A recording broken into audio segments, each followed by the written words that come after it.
T I government کی 22 ماہ کی کارکردگی بہترین رہی، زر مبادلہ کے ذخائر بڑھے، تجارتی خسارہ کم ہوا، برآمدات بڑھیں اور درآمدات کم ہوئیں۔ ان خیالات کا اظہار عرفان افسر اعوان سابق صدر پی ٹی آئی UAE نے کیا۔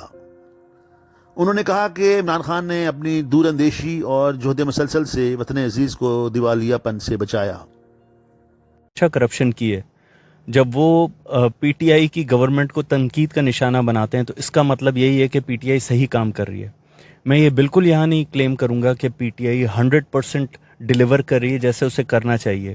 ہمیں بہت زیادہ امپروومنٹ کی ضرورت ہے، ہمیں ہر سیکٹر کے اندر جو ہے وہ ان میں ریفارمز لانے کی ضرورت ہے، لیکن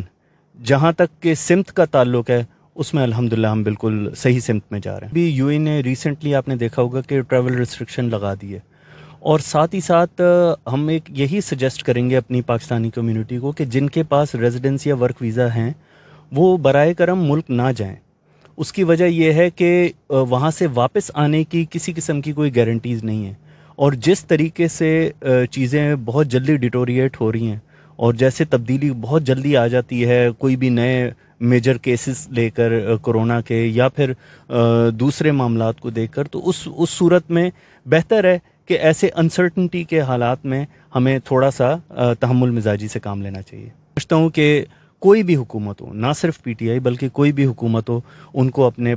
5 سال کا ٹینیور پورا کرنا چاہیے، اور اس کے بعد پھر اس کو اسیس کریں، اور وہ اسیسمنٹ جو ہے وہ الیکشن جو پول ہوتا ہے اسی سے آپ کو پتہ چل جاتی ہے کہ آیا انہوں نے کتنا اچھا ڈیلیور کیا یا نہیں کیا۔ لیکن اس میں کوئی دو رائے نہیں ہے کہ اس وقت واقعی پاکستان کے اندر جو ہے لوگوں کے حالات ویسے نہیں ہیں جیسے ہونے چاہیے تھے، لیکن یہ حالات آل اوور دا ورلڈ اس پینڈیمک کی وجہ سے ہیں۔ اب میں انشاءاللہ امید رکھتا ہوں کہ ہماری گورنمنٹ اس میں اور زیادہ خاطر خواہ کام کرے گی۔ ہمارے اور امارات کے قانون میں میرے خیال سے 19-20 کا فرق ہے، لیکن جتنی بہترین امپلیمنٹیشن قانون کی UAE میں ہوتی ہے، میرا خواب ہے کہ انشاءاللہ ویسے ہی پاکستان میں ہو، تاکہ پاکستان بھی اسی طرح ترقی کر پائے۔ اور میں آخر میں UAE کی گورنمنٹ کو خراج تحسین پیش کرتا ہوں، اور ان کے والنٹیئرز کو خراج تحسین پیش کرتا ہوں جنہوں نے اپنے ملک کو ایک دوبارہ سے ترقی کی پٹری میں لانے میں بڑا زبردست کردار ادا کیا۔